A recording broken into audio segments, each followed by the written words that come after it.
नमस्कार दोस्तों, मैं हूं श्यामवीर सिंह और इस समय आप देख रहे हैं हमारा चैनल जैसलमेर की गलियां।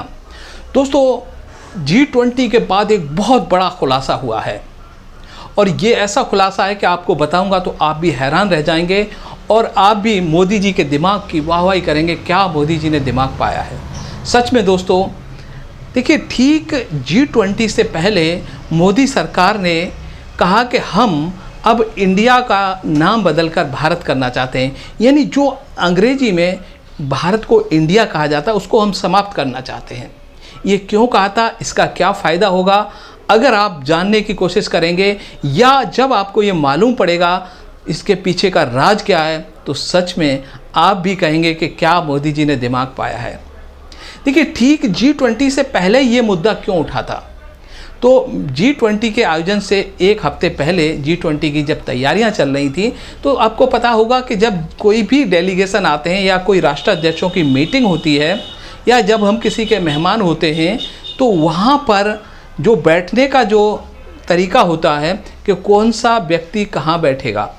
तो वहाँ पर देखिए, हमारे यहाँ विदेशी मेहमान आए हुए हैं और मोदी जी अगर मान लो अमेरिका के जो प्रेसिडेंट है उसके साथ बैठ जाएं या ब्रिटेन के साथ बैठ जाएं या रसिया हमारा दोस्त है उसके साथ बैठ जाएं, तो अन्य देश हैं, फ्रांस है या जर्मनी है, वो कहेंगे कि मोदी जी उनको ज़्यादा प्यार करते हैं, उनको ज़्यादा तवज्जो दे रहे हैं, हमारे साथ नहीं बैठ रहे हैं। तो इसका एक तरीका होता है, जो नाम है देशों के अल्फ़ाबेटिक, तो उनको ABCD के हिसाब से, जिनको पहला अक्षर होता है उस देश का, उस हिसाब से उनको बैठने की व्यवस्था की जाती है। तो जब G20 में भारत मंडप में उनके स्थान का निर्धारण किया जा रहा था, तो मोदी जी को उसका फॉर्मेट बताया गया कि कौन कहाँ बैठेगा। लेकिन मोदी जी को ये कुछ अच्छा नहीं लग रहा था कि कुछ जम नहीं रहा है।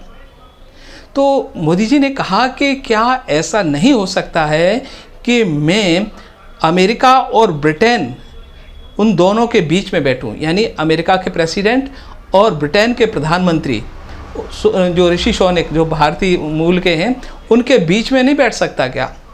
तो जो आयोजक थे, मतलब जो व्यवस्थापक थे, उन्होंने कहा कि यदि ऐसा हम करेंगे तो भारत की छवि एक गलत जाएगी कि भारत जो छोटे देश थे या यूँ कहें कि जिनका नाम आई से शुरू था, इंडोनेशिया है, तो उनके साथ बैठना नहीं चाहता है।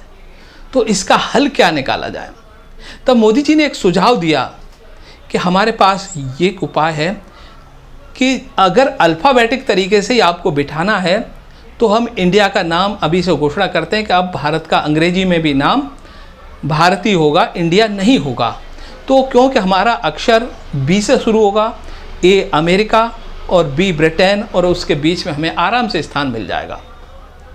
तो मोदी जी की बात मान करके जो व्यवस्थापक थे, उन्होंने एक हफ्ते पहले ये घोषणा कर दी कि अब भारत ही नाम रहेगा, अंग्रेजी, हिंदी या किसी भी भाषा में इंडिया नहीं पुकारा जाएगा। लेकिन हमारे देश में विपक्ष ने हंगामा खड़ा कर दिया। उन्होंने क्या सोचा कि जो विपक्ष ने अपने गठबंधन का नाम INDIA रखा है, इसी के कारण या इससे चिढ़कर या इसकी सफलता के कारण मोदी जी ने इंडिया नाम भारत से हटाने की घोषणा की है। मोदी जी का दिमाग इतना संकुचित नहीं है, उनका दिमाग एक विशाल है। वो ऐसे छोटे मोटे गठबंधनों को सिर्फ इसलिए कि उनका गठबंधन बना लिया इसलिए इंडिया नाम हटा दिया है, ये सोच मोदी जी की नहीं थी। मोदी जी की सोच बहुत बड़ी थी। तो मोदी जी ने सोचा कि यदि हम अपना अंग्रेजी नाम हटा देंगे इंडिया, तो कभी भी कहीं भी अगर ऐसे आयोजन होंगे, यानी अगला ब्राज़ील में हो रहा है, तो हमें बैठने का स्थान कहाँ मिलेगा, अमेरिका के ठीक बाद में, क्योंकि हमारा अक्षर B से शुरू हो रहा है, ब्रिटेन और अमेरिका के बीच में। तो मैं आपको कुछ फोटोग्राफ्स दिखा रहा हूँ इस G20 के। देखिए, पहले रात्रि को जो राष्ट्रपति जी ने भोजन दिया था इन सभी डेलीगेट्स को और हमारे राष्ट्राध्यक्षों को, वहाँ पर मोदी जी कहाँ बैठे हैं, एक तरफ है हमारे जो अमेरिका के प्रेसिडेंट और दूसरी तरफ है ब्रिटेन के PM। दोनों के, यानी जो बाइडेन और ऋषि सुनक के बीच में बैठे हुए हैं। ऐसे ही स्थान नहीं मिल गया। अगर भारत इंडिया नाम से इसमें शामिल होता, बैठने की व्यवस्था होती, तो जो हमारे PM हैं कहाँ बैठते, इंडोनेशिया के पास में। तो ये बहुत बड़ी सफलता थी और आने वाले समय में जो भारतीय खिलाड़ी हैं और भारतीय जो डेलीगेशन जाते हैं, चाहे यूएन हो, चाहे WHO हो, या जो भी आयोजन होते हैं, वहाँ पर अब भारतीयों को कहाँ स्थान मिलेगा? ठीक अमेरिका के बाद में और ब्रिटेन अमेरिका के बीच में। यानी भारत के साथ में कौन कौन होगा, मैं बताता हूँ आपको इसके पीछे की रणनीति क्या है। अमेरिका ए से शुरू होता है, ब्रिटेन और ब्राज़ील, ऐसे बड़े बड़े देश होंगे, और ठीक इसके बाद होगा चाइना। यानी 3 तिगड्डी, भारत, अमेरिका, चाइना और ब्रिटेन, ये शीर्ष पर होंगे, एक ही जगह होंगे। इसका बहुत बड़ा फ़ायदा मिलने वाला है। देखिए, अभी कई बार कि हम देखते थे कि सबसे पहले कहाँ पर नज़र जाती थी, जो बाइडेन या अमेरिका या ब्रिटेन, फ्रांस, ये बड़े बड़े देश हैं, उनके ऊपर नज़र जाती थी, खासकर हम करें अमेरिका की। और अमेरिका के ठीक पास में जब भारतीय प्रतिनिधि बैठे होंगे या भारतीय PM बैठे होंगे, तो लोगों को लगेगा कि ये देखिए कि वैसे तो हम हमारी बराबरी बहुत, अभी हम कहें कि हम दुनिया की 5वीं इकोनॉमी बन गए हैं और हम इनकी बराबरी पर लगभग आ गए, और भारत वर्ल्ड लीडरशिप में इनका प्रतिनिधित्व भी कर रहा है और इनके साथ ही बैठेगा। अब तो दुनिया के सामने भारत की एक छवि एक बहुत ही बड़े राष्ट्र के रूप में होगी, एक महाशक्ति के रूप में होगी। देखिए, अभी आप इंटरनेट खोलेंगे तो उसमें आप बहुत सारी चीज़ें देखेंगे। इंटरनेट के बाद में आप जैसे चीज़ें देख रहे होंगे कि जैसे हम ISD कोड देखते थे पहले, तो इंडिया का नाम इंडोनेशिया और ईरान, इराक के बीच में आता था कहीं। अभी भी वर्ल्ड पॉपुलेशन या कोई भी चीज़ सर्च करेंगे तो ईरान, इराक, इंडोनेशिया उधर जाता था। देखिए, एक हमारी मेंटेलिटी होती है, वो क्या होती है कि जैसे कि हम किसी को पूछे कि भाई आप कहाँ रहते हो, जैसे आप वो मुंबई का रहने वाला है तो पूछ लिया कि मुंबई में कहाँ रहते हो, और उसने कह दिया धारावी। चाहे कितने ही बड़े महल में रहता हो, और सीधा जाएगा झुग्गी झोंपड़ियों की तरफ ध्यान, यानी लगेगा कि ऐसा ही कोई होगा, झुग्गी झोंपड़ी में रहता होगा।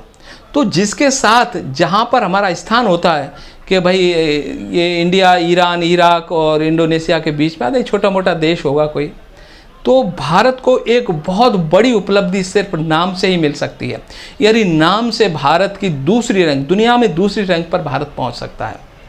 एक लाइन लगती है जब खिलाड़ियों की, जैसे राष्ट्रमंडल या ओलंपिक गेम होते हैं, तो वहाँ भी देशों को अल्फ़ाबेटिक तरीके से खड़ा किया जाता है। भारत का बीच में वही ईरान, इराक, इंडोनेशिया के बीच में आता था। अब कहाँ खड़े होंगे भारतीय खिलाड़ी? जो अमेरिका, ब्रिटेन, ब्राज़ील और इन देशों के बीच में खड़े होंगे, और चाइना। तो चाइना से भी ऊपर भारत पहुंचा, भारत की बहुत बड़ी उपलब्धि होगी। तो भारत नाम करने के पीछे भारत की मंशा ये है, ना कि INDA से कोई दुश्मनी है। भाई INDA रखो, कुछ भी रखो, उनसे कोई मतलब नहीं है। तो विपक्ष को ये मालूम होना चाहिए कि इसके पीछे सोच है। और मुझे लग रहा है कि जब भारतीय लोगों को ये मालूम पड़ेगा कि इंडिया से भारत नाम करने के पीछे मोदी जी की मंशा क्या है, तो सच में आप भी फूले नहीं समाएंगे और दाद देनी होगी मोदी जी के दिमाग की। अंत में एक बात मैं और कहना चाहता हूँ कि देखिए, मेरे भाई साहब हैं, बहुत समय पुरानी समय की बात है, इससे जुड़ी हुई है। उन्होंने एक बात कही थी कि जैसे हम गांव में रहते थे, और जब कोई कहते थे कि भाई किसी बेटी की शादी करती है, तो पूछते थे कि भाई अपनी बेटी की शादी कहाँ करके आए हो? कि दिल्ली में। तो वो कहते थे कि दिल्ली का नाम आते ही ऐसे लोग सोचते हैं कि सारे लोग संसद में ही रहते होंगे, यानी इंडिया गेट, संसद और VIP लोग। लेकिन दिल्ली में भी बहुत सारी झुग्गी झोंपड़ियाँ, गरीब लोग रहते हैं। चाहे दिल्ली से आया हो, कितना ही गरीब हो, लेकिन दिमाग में दिल्ली का नाम आते ही संसद भवन सीधा दिमाग में आता था। तो आराम से शादियां हो जाती थी सिर्फ दिल्ली के नाम से, चाहे कितना ही गरीब हो, चाहे कुछ कमाता हो ना कमाता हो, लेकिन दिल्ली के नाम से उसकी शादियां हो जाती थी कि दिल्ली में रहता है, हमारी बेटी दिल्ली में पहुंच जाएगी। दिल्ली का मतलब वो सोचते थे संसद में पहुंच जाएगी। तो हमारे भाई साहब ने, बहुत मैं छोटा था उस समय, ध्यान नहीं गया था कि नाम का कितना महत्व होता है। सच में नाम का बड़ा ही महत्व होता है। तो ये जो अभी G20 हुआ है, वहाँ पर जो स्थिति देखेंगे भारत की, भारत के नाम से ही भारत ने पार्टिसिपेशन किया इसके अंदर। तो जहाँ पर महात्मा गांधी जी की समाधि थी, वहाँ भी मोदी जी कहाँ खड़े हैं? ब्रिटेन और अमेरिका के प्रधानमंत्री के, मतलब ब्रिटेन के प्रेसिडेंट के साथ में ही खड़े हैं। खाना खा रहे हैं तब भी वहाँ हैं, और जब समिट हो रही तब भी उनके साथ में हैं। तो लोगों को समझ में नहीं आ रहा था कि मोदी जी इनके साथ ही क्यों हैं, बाकी भी तो अभी ध्यान कहाँ था, बाइडेन के पास में था दिमाग लोगों का, या मोदी जी के, या ब्रिटेन के जो अभी पीएम है ऋषि सुनक, क्योंकि वो भारतीय मूल के इसलिए लोग उनको ध्यान दे, उनके बीच में मोदी जी थे। तो ये मोदी जी के दिमाग का कमाल है। तो दोस्तों अब आप ही बताइए कि इंडिया का नाम हटाकर भारत करना कितना उचित है, कमेंट्स करिएगा। और अगर अच्छा लगे तो आप भी समर्थन करिएगा कि अब इंडिया का नाम खत्म करके भारत ही होना चाहिए। और ये मुझे लग रहा है ये वीडियो पूरे विपक्ष को देखना चाहिए, पूरे जो देशवासी हैं उनको, उन तक आप इस वीडियो को भेजें कि भाई मोदी जी की इंडिया नाम खत्म करके भारत करने की क्या मंशा है। आप उनको ज़रूर ये वीडियो बताइएगा और ये कहानी उनको ज़रूर सुनाइएगा। तो मुझे लग रहा है कि आने वाले फ्यूचर हमारा हिंदुस्तानियों का होगा और हम उस पंक्ति में खड़े होंगे अमेरिका ब्रिटेन के बीच में। और दुनिया वैसे तो भारत की तरफ देख रही है, लेकिन वर्ल्ड लीडरशिप में भी भारत मुझे लग रहा है अब दुनिया का प्रतिनिधित्व करने वाला है। जय हिंद, जय भारत।